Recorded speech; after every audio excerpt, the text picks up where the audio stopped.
오늘 하나님께서 우리에게 주시는 말씀은 구약성경 전도서 11장 1절로부터 6절까지 말씀입니다. 제가 가진 성경으로 구약성경 959페이지에 있습니다. 전도서 11장 1절로부터 6절까지 말씀 제가 받들어 읽겠습니다. 너는 내 떡을 물 위에 던져라. 여러 날 후에 도로 찾으리라. 7에게나 8에게 나눠줄지어다. 무슨 재앙이 땅에 임할는지 내가 알지 못함이니라. 구름에 비가 가득하면 땅에 쏟아지며 나무가 나무로나 북으로나 쓰러지면 그 쓰러진 곳에 그냥 있으리라. 풍새를 살펴보는 자는 파종하지 못할 것이요 구름만 바라보는 자는 거두지 못하리라. 바람의 길이 어떠함과 아이 벤 자의 태에서 뼈가 어떻게 자라는지를 내가 알지 못함 같이 만사를 성취하시는 하나님의 일을 내가 알지 못하느니라. 너는 아침에 씨를 뿌리고 저녁에도 손을 놓지 말라. 이것이 잘 될는지 저것이 잘 될는지 혹 둘이 다 잘 될는지 알지 못함이니라. 아멘. 기도하겠습니다. 참 좋으신 하나님 아버지, 우리에게 예배하도록 믿음과 또 시간을 주시고 이렇게 하나님의 말씀 앞에 모일 수 있게 하심을 감사드립니다. 이 시간 하나님 앞에 온전한 마음과 정성으로 나아가게 하여 주시고 우리의 귀를 여시사 하나님께서 우리에게 들려주시는 그 음성을 바로 알아듣게 하여 주시옵소서. 그래야 우리 세상을 살아갈 때 우리가 지치거나 넘어지지 아니하고 하나님 바라보면서 늘 승리하도록 인도하여 주시옵소서. 예수님의 이름으로 간절히 기도드렸사옵나이다. 아멘. 옛날 얘기 중에 이런 이야기가 있습니다. 어떤 부자가 세상에 살면서 자기 욕심만 부리고 사람들에게 좋은 것을 하나도 하지 못하다가 그만 죽은 후에 지옥에 가고 말았답니다. 지옥에 가고 나니 얼마나 후회가 되겠어요. 우리가 성경에서 보는 거지 나사로와 부자 얘기에서도 보면 지옥에 떨어진 부자가 너무나 목마르고 뜨겁다 하고 저 천국에 있는 아브라함에게 하소연하는 이야기가 나오죠. 그런 것처럼 이 부자도 지옥에서 너무 힘들고 너무 고통스러워서 막 하늘을 향해서 울부짖었습니다. 저를 살려주세요, 살려주세요 하도 울부짖으니까 하늘에서 하나님이 보시고 너가 이 세상에 살 동안 선행을 한 일이 뭐 하나라도 있는지 내가 살펴보겠다. 그 중에 하나라도 이웃에게 베푼 일이 있다면은 내가 그것을 보고 네가 천국에 올라올 수 있는 기회를 주겠다. 이렇게 말씀을 하셨대요. 이건 성경적이지 않고 그냥 옛날 이야기입니다. 그래서 이제 막 뒤져봤더니 그 부자가 살아생전에 딱 한 번 사람에게 뭔가를 준 일이 있었습니다. 그것이 무엇이었을까요? 팥뿌리 하나였습니다. 뭐 하고 많은 것 중에 팥뿌리를 줬는지 알 수가 없지만 하여튼 그 부자가 살아생전에 이웃에게 준 것 딱 하나, 팥뿌리 하나였던 거예요. 그래서 하나님께서 천사를 시켜서 그 부자에게 이렇게 얘기를 하셨답니다. 야, 네가 이 세상에 사는 동안 남들에게 준 게 딱 한 가지, 팥뿌리 한 뿌리인데 내가 이제부터 너에게 팥뿌리를 내려 보내겠다. 근데 네가 그 팥뿌리를 잡고 천국까지 무사히 올라올 수 있으면은 천국에 들여보내주겠다. 이렇게 얘기를 하셨대요. 그래서 하늘로부터 팥뿌리가 하나 이렇게 지옥으로 내려옵니다. 부자가 살았다. 그러고서는 그 팥뿌리를 손으로 붙잡고 끝까지 내가 올라가서 반드시 천국에 들어가야지 하고 꼭 잡고 올라가는데 그 사람만 뭐 지옥에서 탈출하고 싶었겠어요? 주변에 있는 다른 사람들이 하늘에서 팥뿌리가 내려왔다. 저 사람이 저걸 잡았다. 나도 저 사람을 잡고 올라가야겠다 하고 부자의 팔과 다리와 뭐 여러 가지 몸 부분들을 붙잡는 거예요. 나도 좀 데려가 주세요 하면서. 그런데 이 부자가 생각하기에 팥뿌리가 솔직히 센 건 아니지 않습니까? 연약한 채소 그 일부분인데 내가 이 팥뿌리 잡고 간신히 올라가고 있는데 사람들이 자꾸 나를 잡으면은 이 팥뿌리가 부러지거나 내가 놓칠 것만 같은 거예요. 그래서 부자가 이 사람들을 막 발로 이렇게 차면서 나를 놓으라고. 나 이거 잡고 올라가야 되는데 니네들이 자꾸 나를 잡으면은 내가 떨어지잖아. 이 팥뿌리가 부러지잖아 하고 몸부림을 쳤답니다. 어떻게 됐겠어요? 그 사람이 몸부림 치는 동안 그 아슬아슬했던 팥뿌리가 똑 부러지 떨어지면서 다시 지옥으로 퉁덩 빠져 들어갔답니다. 혹시 만약에 그 부자가 팥뿌리를 꼭 붙잡고 나의 발에 매달리는 사람들도 같이 천국에 올라가야겠다 하고 얌전히 있었으면은 아마 하나님께서 그 마음을 보시고 그 팥뿌리를 잘 튼튼하게 잡아주셨을지도 몰라요. 옛날 이야기지만은. 그런데 그 부자는 끝까지 남들에게 뭔가를 베푸는 것을 싫어했던 거죠. 이 지옥에서 올라가는 길에 나 말고 누구라도 같이 올라가면 얼마나 좋겠어요. 그러니까 당신은 나를 잡으라. 나는 팥뿌리를 꼭 잡을 테니. 그리고 마음을 예쁘게 가졌더라면 모르긴 몰라도 하나님께서 천사들을 시켜서 그 팥뿌리를 위해서 이렇게 끌어올려 주셨든지 그 부자를 잡아주셨을 거라고 저는 상상을 해봅니다. 그런데 부자는 끝까지 그랬지 못했고 결국에는 도로 지옥으로 퐁당하고 팥뿌리는 그냥 끊어졌던 거죠. 사랑하는 여러분, 만약에 이 부자가 살아 생전에 이웃들에게 꼴랑 팥뿌리 하나 주지 말고 많은 것들을 베풀었더라면 그 사람은 아마 하나님의 사랑을 받고 이웃들의 칭찬과 칭송을 받고 먼저 하나님 나라에 가 있었을 겁니다. 혹시 지옥에 떨어졌더라도 사람들에게 준 게 많았더라면은 꼴랑 팥뿌리 말고 여러 가지 물건들이 있어서 잡고 올라갈 수가 있었을지도 모르겠습니다. 그런데 현실은 그렇지 못했던 거죠. 오늘 우리가 전도서의 본문 말씀을 봅니다. 전도서는 가장 지혜가 많은 사람이라고 알려져 있는 솔로몬 왕이 어떻게 하면 이 세상을 지혜롭게 살아갈 수 있을 것인가. 그런데 웃기게도 자기가 얼마나 이 세상에서 허망했는지 그 얘기를 헛되도다 한참 떠들다가 맨 마지막에 가서야 하나님을 열심히 믿고 사랑하고 하나님을 따라가는 것이 사는 낙이고 지혜의 근본이니라 이렇게 말하는 책이에요. 전도하러 가기 전에 이 책을 읽었다가는 모든 것이 힘들어집니다. 아무튼 이건 농담이고요. 이 솔로몬이 오늘 말씀 중에 이렇게 사람들한테 지혜를 전해줍니다. 네 떡을 물에다가 갖다 던져라. 그러면은 여러 날 후에 그거를 얻게 될 것이다. 이렇게 얘기를 합니다. 응? 어떻게 왜 내 멀쩡한 떡을 나 먹기도 아깝고 요새 물가가 얼마나 비쌉니까? 그런데 나 먹기도 모자라고 사기도 비싼 내 떡을 내 소유물을 투자도 아니고 어디 한 것도 아니고 그냥 물에다 던지라고요? 그게 됩니까? 요즘 자본주의 경제 체제에 사는 우리로서는 도무지 이해가 안 되는 그야말로 망하는 투자 전략이죠. 투자도 아니죠. 이건 망하는 그냥 내 물건을 낭비하고 내 재화와 보물을 낭비하는 말도 안 되는 이야기입니다. 그런데도 솔로몬 왕은 유연하게 이 성경책에다가 그거를 써놓은 거예요. 네 떡을 물에다 던져라. 그러면 여러 날 후에 도로 찾을 수 있다. 이것이 안 망하는 투자 전략이다. 이렇게 무려 성경에 써 있는 겁니다. 우리가 여기서 잠시 불교의 방생 이야기를 해봅니다.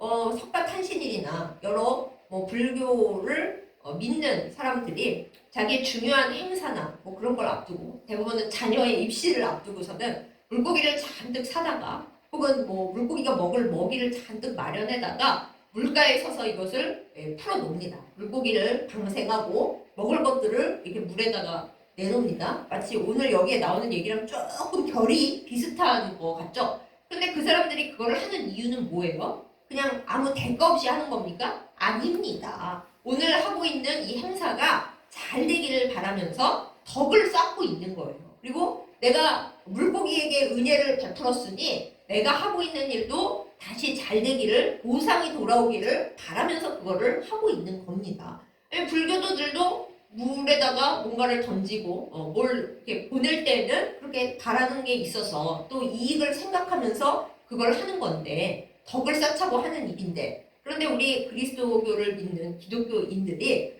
물을 바라볼 때 그냥 내 소유를 던지라. 아무것도 바라지 말고 그냥 던져라. 언제 찾는다고요? 여러 날 후에.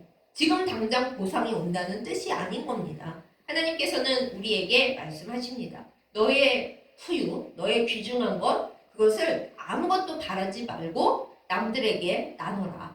하나님께 드리는 건 아주 소중한 첫 번째 얘기고요. 떡을 물에 던지라는 거는 너에게 갚아줄 수 없는 사람들에게 베풀어라 라는 뜻입니다.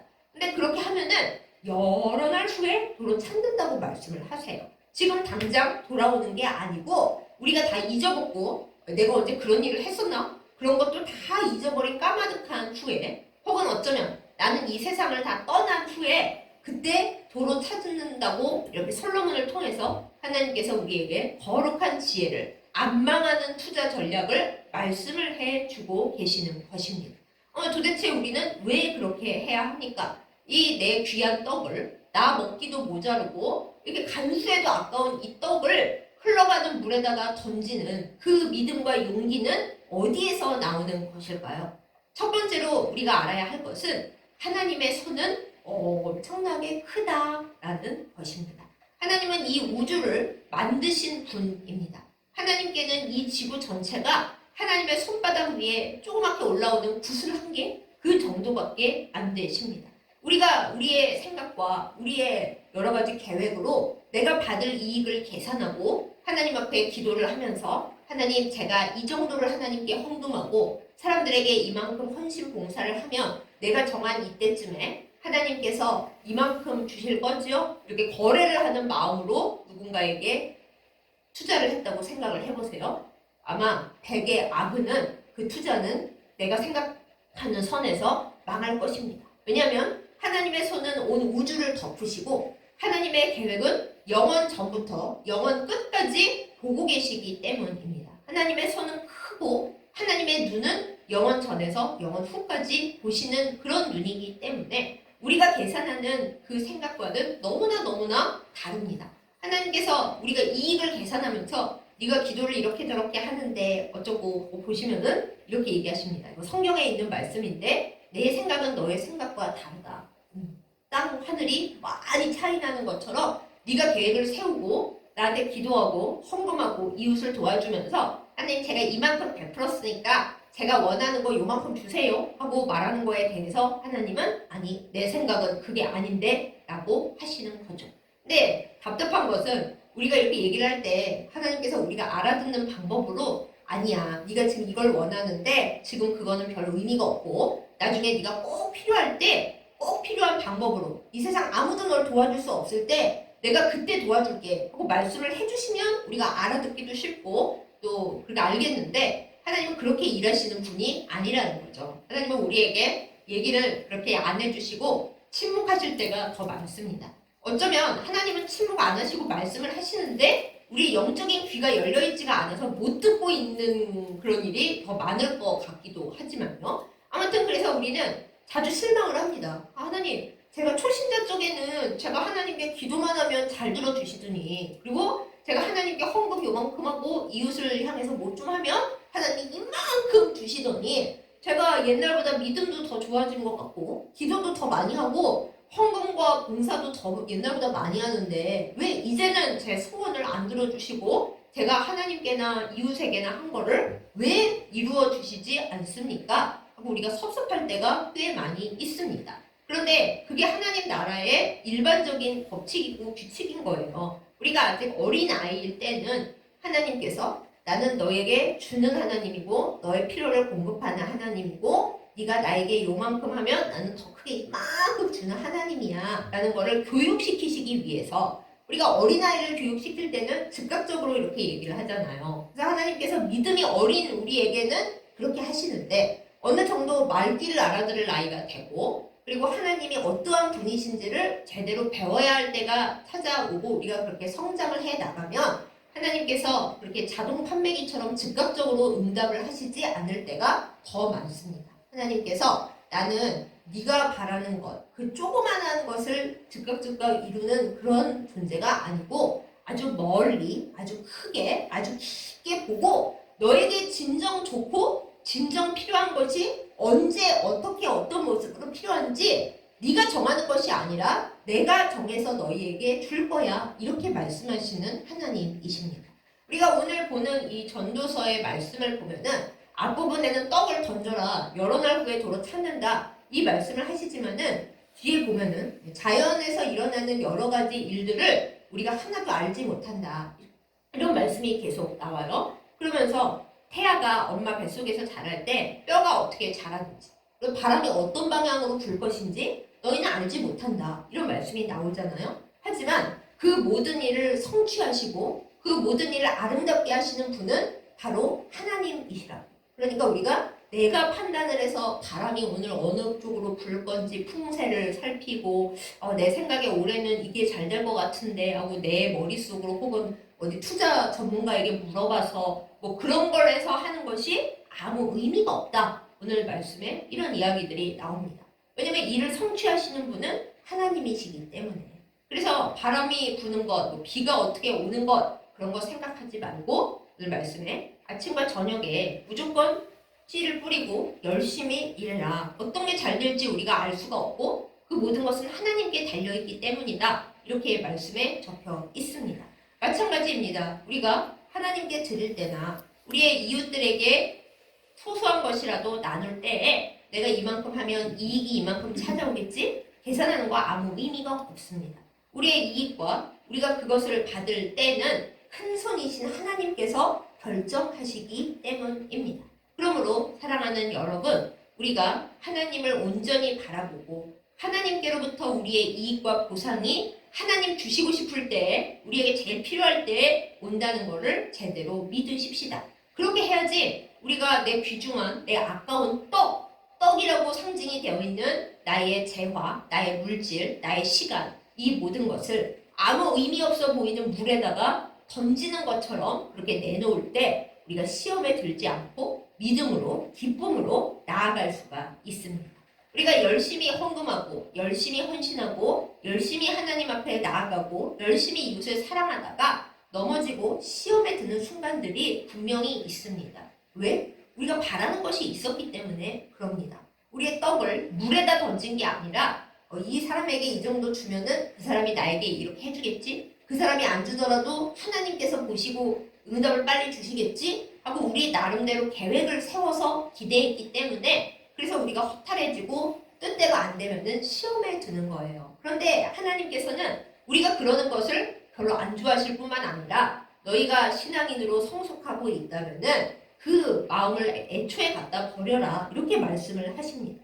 우리가 더 이상 이 계산을 하지 않고 하나님께 드리고 이웃에게 줄 때 내 떡을 물에다가 던지면서 하나님이 원하실 때 원하는 방법으로 주시겠지. 나는 이것에 대해 잊어버릴 것이고 아무 생각도 안 할 거고 흘러가는 대로 둘 거야. 이렇게 생각을 하면 여러 날 후에 내가 모르던 때에 그러나 나는 정말 그게 필요한 그 순간에 날 도와줄 사람이 없을 때 하나님께서 그때 일하십니다. 이것을 믿고 살아가는 우리 모두이기를 예수님의 이름으로 축복합니다.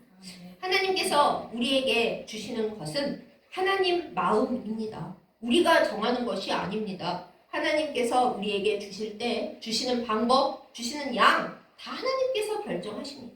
오늘 본문에 있는 그대로 일을 성취하는 분이 하나님이시기 때문에 우리는 열심히 하나님을 믿고 열심히 할 뿐이지 우리가 하나님 되어서는 안 됩니다. 그것을 하나님께서 보시고 내가 하나님 되는 그 자리에서 내려올 때 하나님 제가 이제 하기는 하는데 그 여러 날 후에 도로 찾는다는 게 제가 결정하는 일이 아니라는 것을 알았습니다. 저는 주님 앞에 그저 있을 뿐입니다. 할 때 하나님이 이제 네가 드디어 비밀을 알았구나. 내가 이제부터 너에게 주마 하고 그때부터 주십니다. 그러니까 그 하나님을 믿고 내가 하나님 된 자리에서 내려오면 절대 망하지 않습니다. 이것이 안 망하는 투자 전략입니다. 그 다음으로 우리가 하나님께 드리거나 사람들에게 나눠줄 때 어떤 마음으로 해야 되냐 하면은 보상받겠다는 마음이 아니라 하나님이 나를 어떤 마음으로 사랑하고 뭘 주셨나 그걸 기억하면서 복의 통로가 되어야 합니다. 하나님은 독생자를 우리에게 주셨습니다. 하나님께 제일 귀한 거예요, 그거. 네. 하나님의 독생자를 우리에게 주셨고요. 그 보혈로서 우리를 아까 우리가 지옥 얘기했는데 지옥에 가는 게 마땅한 우리를 지옥에서 끌어올려 주셨습니다. 그까지 팥불이 하나도 중요하지 않습니다. 우리가 예수 그리스도의 보혈을 믿으면 예수님께서 그 몸으로 직접 십자가를 하나님과 우리 사이에 튼튼하게 놔주셔서 팥불이 그런 거 다 필요 없고 예수님을 믿고 십자가를 붙들면은 영원한 생명으로 옮겨갈 수 있도록 그렇게 우리에게 생명을 거저 주셨습니다.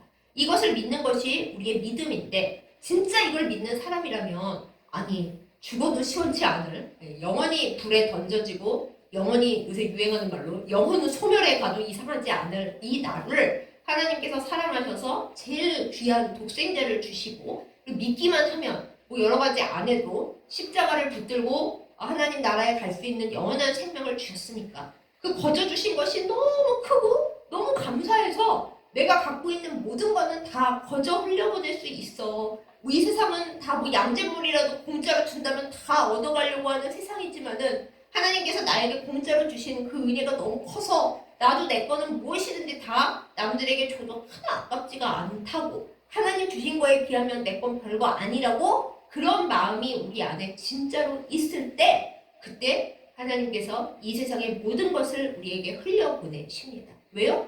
나한테 맡기면은 내가 나 혼자 다 옮겨지지 않고 하나님의 사랑으로 다른 사람에게 다 흘려보낼 거니까요. 그 좋은 떡을 다 물에 던져서 그 밑에서 혹시 어디서 떡 안 오나, 나 오늘 굶어 죽을 것 같은데 어디서 떡 한 덩이만 왔으면 하고 간절히 바라고 거기에다 목숨을 기대고 있는 그 누군가한테 흘러갈 테니까요. 하나님이 그것을 바라시고 우리가 복의 통로가 되기를 기대하시면서 너의 떡을 물에다 던져라. 내가 너에게 계속 흘려보낼 것이고 절대 너를 망하지 않게 해줄 거니까 흘려보내라. 내 아들이 너에게 준 그 생명을 기억하라 라고 말씀을 하십니다. 그것을 기억하고 우리가 내 것을 내 거 하나님 이거 투자하면 얼마 주실 건데요 이러지 않고 온전히 흘려보낼 때, 그때 우리는 절대 망하지 않고 오히려 더 큰 복을 누리게 될 줄 믿습니다. 생각해 보세요. 사람이 흘려보내는 떡이 더 좋겠어요? 하나님께서 내려보내시는 떡이 더 좋겠어요? 우리는 사람들에게 보내고 하나님께로부터 오는 떡을 받는 우리이기를 예수님의 이름으로 축복합니다. 또한 오늘 말씀의 이 중요한 부분이 떡을 물에다 던지라고 하잖아요. 물에다 던지면 뭐 어디로 갈지도 모르고 누가 받을지 알 수 있나? 그 떡을 받을 사람은 가난한 사람, 도저히 다시 갚아줄 수 없는 사람일 겁니다. 예수님께서 자주 얘기하셨잖아요. 소자에게 냉수 한 그릇이라도 준 사람을 반드시 기억하시겠다고요. 아무것도 아닌 사람에게 냉수 한 그릇 주는 게 뭐 그렇게 대단해요? 물이 없는 나라면은 그렇지만 우리나라처럼 옛날에 물이 많았던 나라에서는 우물가에서 지나가는 나그네에게 냉수 한 잔 주는 거 별거 아니었죠? 그런데 가끔 보면 그 나그네에게 냉수 하나 준 일이 엄청난 좋은 일이 될 때가, 그런 결말일 때가 또 많이 있습니다. 그런데 그것만 해도 대단한데 하나님께서 예수님을 통해 우리에게 말씀 주시기로는 소자에게 냉수 한 그릇 준 거, 사람들에게 별거 아닌 친절 베푼 거 내가 다 기억하고 있다. 니네는 까먹었을지도 모르지만은 그 받은 사람도 잊어버렸을 수 있지만은 그러나 하나님은 기억하시겠다고 그렇게 말씀을 주셨습니다. 그런데 그 사람이 갚을 능력이 있어서 나에게 되돌려 주잖아요. 그러면 하나님 나라에서 내가 받을 마일리지는 없어져요. 그런데 그 사람이 나한테 갚을 능력이 없어서 내가 그냥 준 걸로 끝났다. 그러면 그거는 그냥 나 혼자 뻘짓한 겁니까? 아닙니다. 하나님께서 마일리지를 천국에다가 적립을 해놓으시고 너가 사람들한테 아무 사심 없이 받을 거 생각하지 않고 그냥 줬지? 내가 하나님 나라 이 마일리지에 적어놓고 너한테 다 줄 거야. 이렇게 얘기를 하십니다. 얼마나 좋아요. 내가 열심히 했는데 아무것도 못 받았다? 이거 하나님 나라에 다 기록되어 있고 내가 나중에 하나님께 정말 필요할 때 되돌려 받거나 혹은 하나님께서 그때 끝까지 안 주신다면 내가 하나님 나라에 간 다음에 하나님께서 너 세상에 살 때 내가 마일리지 다 안 썼고 너 여기 오면은 집 좋은 거 주려고 여기다 써놨다 하고서는 우리에게 되돌려 주실 것입니다. 그보다 더 좋은 것은 우리가 뭔가를 열심히 하나님을 위해서나 이웃을 위해서나 특별히 나에게 갚을 수 없는 사람들에게 행한 모든 일은 있잖아요. 우리의 자손들이 저절로 받게 될 것입니다.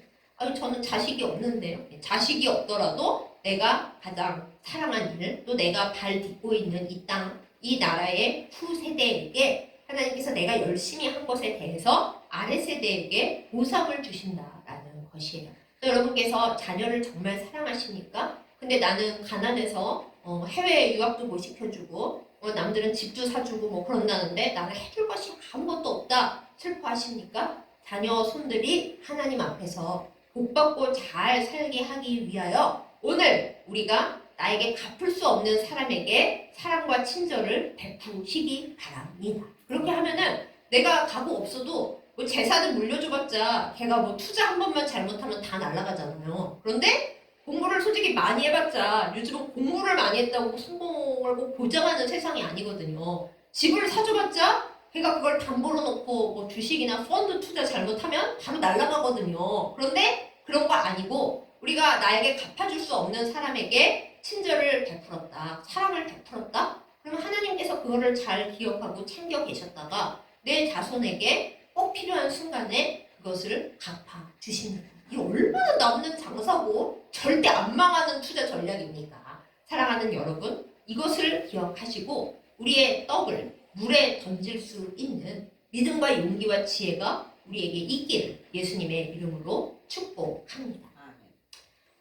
이 우리가 최후의 심판을 생각할 때 저나 여러분이나 항상 개인적인 심판을 생각을 합니다. 내가 하나님 앞에 갔을 때 하나님께서 너 그동안 어떻게 살았는지 내가 다 찍어놨지롱 하고 맨 처음 내가 태어나는 순간부터 하나님 앞에 오기 직전까지 쫙 돌려보시면서 너 이때 이렇게 했지 저렇게 했지 그러실 거라고 생각을 하고 내가 회개하지 않은 죄 회개를 했는데 회개에 합당한 열매를 맺지 않고 살아온 모든 것에 대해서 하나님이 우리 조용히 얘기 좀 나눠보자 면담 좀 하자 하고 얘기하실 때 많은 분들이 나 좋은 일 해서 착한 일 해서 하나님 앞에 상 받을 거야 라는 생각보다는 내가 하나님 앞에 용서를 못 받아가지고 펀다면 어떡하지? 그런 생각을 많이 하십니다. 그러니까 우리의 마음속에 심판이라는 것은 되게 뭔가 혼날 것 같고 자칫 잘못하면 나 지옥으로 가는 거 아니야? 뭐 이런 마음. 누구는 천국에 가서 좋은 집에 사는데 나는 막 누추한데 뭐 알바하고 그래야 되는 거 아니야? 그런 두려운 마음을 많이 가져요. 근데 우리 그리스도인들은 심판에 대해서 그렇게 생각하지 않아야 합니다. 심판은 우리가 이 세상에서 하나님 뜻대로 살았고 그런데도 억울한 일이 많았고 나 기도도 열심히 하고 헌신도 열심히 하고 하나님을 위해 열심히 일했는데 세상에서 받은 것이 별로 없고 너무 힘들다. 그럴 때에 하나님께서 이거 다 지켜보시고 최후의 심판대 앞에서 이 착하고 충성된 종아 네가 이렇게 열심히 살았구나.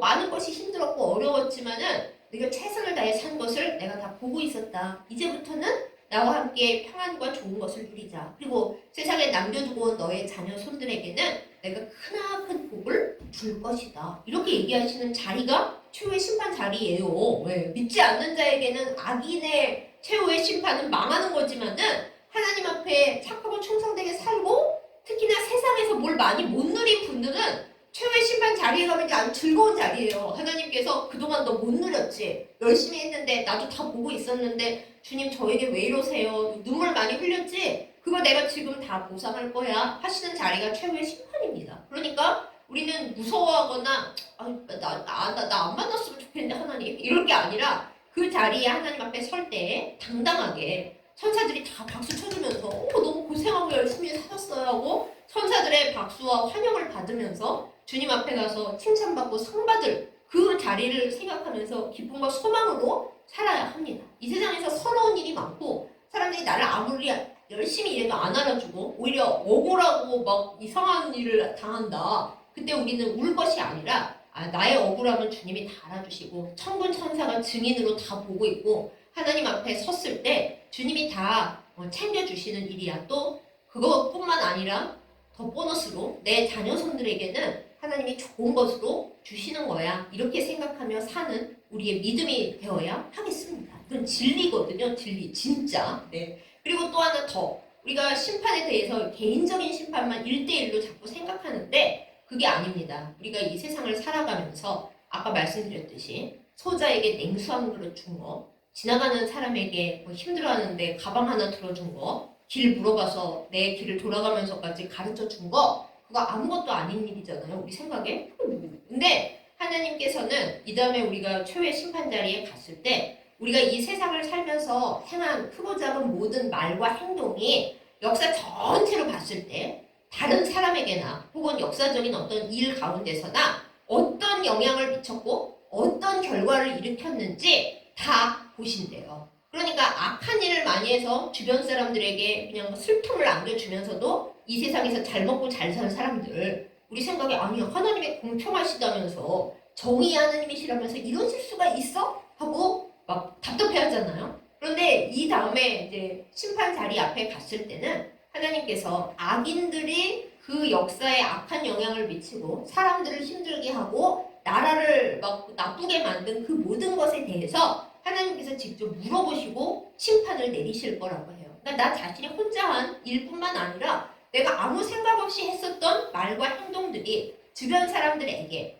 그 사람들도 뭐 너무 이 사람 왜 나한테 왜 이래라든가 이 사람 나에게 너무 오늘 고마웠다 하는 그 생각들이 있잖아요. 그걸 작은 파동이 차차차차 영향을 미치는 걸 나비 효과라고 부르는데 하나님께서 그 모든 것, 내 역사와 시간 속에서 내가 한 말과 행동들이 어떤 결과를 일으켰는지 다 심판 자리에서 하나하나 찬찬히 뜯어보시고 그 일에 대해서 우리에게 얘기를 하시고 그것에 따라서 또한 상과 벌을 주신다라는 것입니다.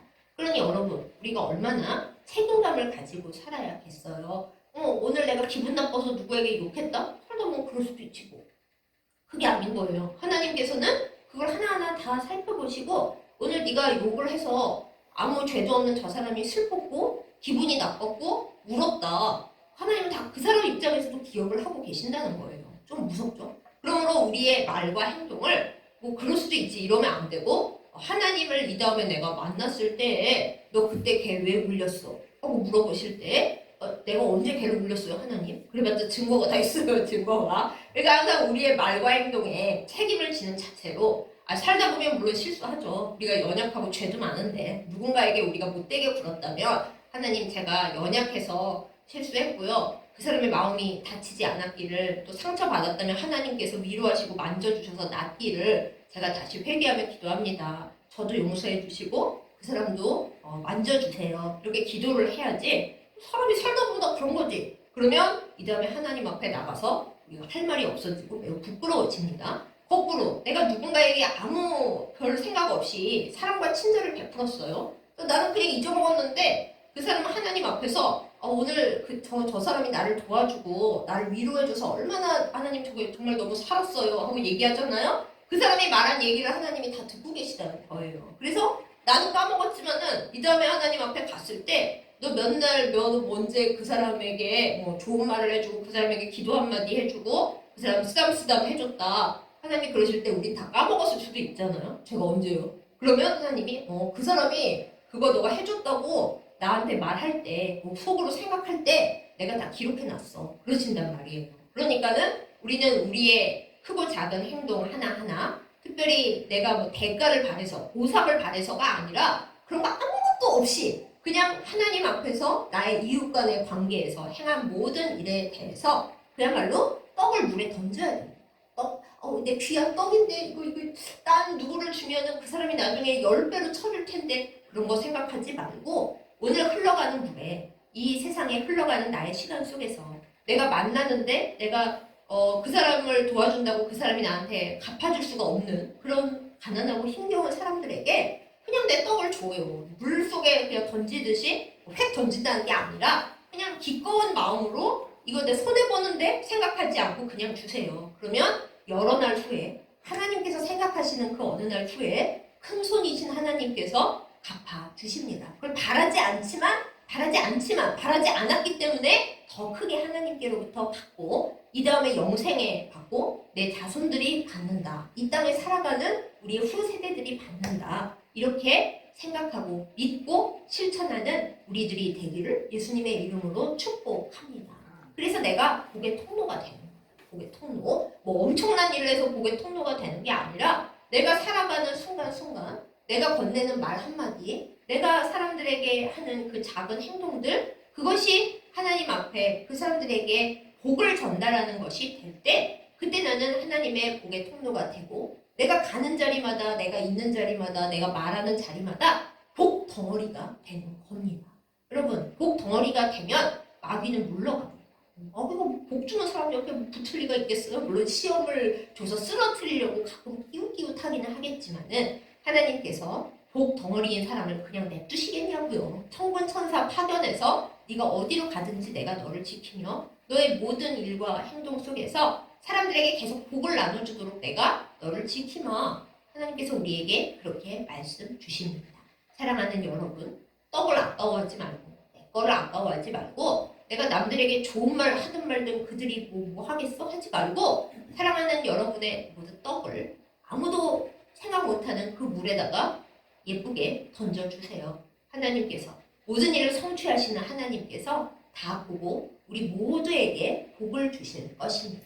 복의 통로가 되어서 하나님께 사랑받고 내 이웃에게 복을 주고 떡을 만지고 떡 고물을 만지면 손에 고물이 묻듯이 복을 만지고 복의 통로가 되면 복이 우리에게 붙을 것입니다. 그 은혜로 살아가는 우리 모두이기를 예수님의 이름으로 축복합니다. 아멘. 기도하겠습니다. 사랑하는 하나님 아버지, 하나님께서 우리에게 늘 복을 주고 싶어 하시는 것을 우리가 압니다. 그런데도 우리가 연약하고 또 자꾸 우리의 이익만을 생각하느라 하나님이 복 주시겠다는데 그 복을 못 받고 그냥 허랑방탕하게 세월을 보내는 것을 주님 앞에 용서를 구합니다. 하나님, 우리에게 주신 떡이 아무리 작은 것일지라도 나만 먹고 배부르게 하지 않고 또 이것을 어떻게 투자해서 이익을 볼까 그것만 생각하지 않고 흘러가는 물에 나에게 갚아줄 수 없는 사람들에게 떡을 던지고 나누어 줄 수 있는 저희들 되게 하여 주시옵소서. 하나님께서 예수님을 통해 말씀 주셨습니다. 작은 자에게 냉수 한 그릇이라도 주면 내가 꼭 기억하겠다 그렇게 말씀하셨는데 우리의 말과 우리의 행동 하나하나가 하나님의 책에 지금 기록되어 있는 것을 기록되어 가는 것을 기억하게 하여 주시옵소서. 아무것도 아닌 우리의 말과 행동이 역사를 바꿀 수도 있다는 것을 기억하고 이 다음에 하나님 앞에 섰을 때 내가 어떤 날 어떤 행동 어떤 말을 했는지 하나님께서 다 얘기하시고 달아보시고 그것을 우리 앞에서 나타내신다는 것을 잘 기억하면서 책임감을 가지고 하루하루 한순간순간을 살아가는 복되고 승리하는 저희들 다 되게 하여 주시옵소서. 우리의 옆을 스쳐가는 모든 사람들이 우리로 인하여 하나님의 복과 사랑 가운데 들어오게 하여 주옵시고 어디를 가든지 무엇을 하든지 복 덩어리가 되는 저희들 다 되게 하여 주옵소서. 예수님의 이름으로 간절히 기도드렸사옵나이다. 아멘.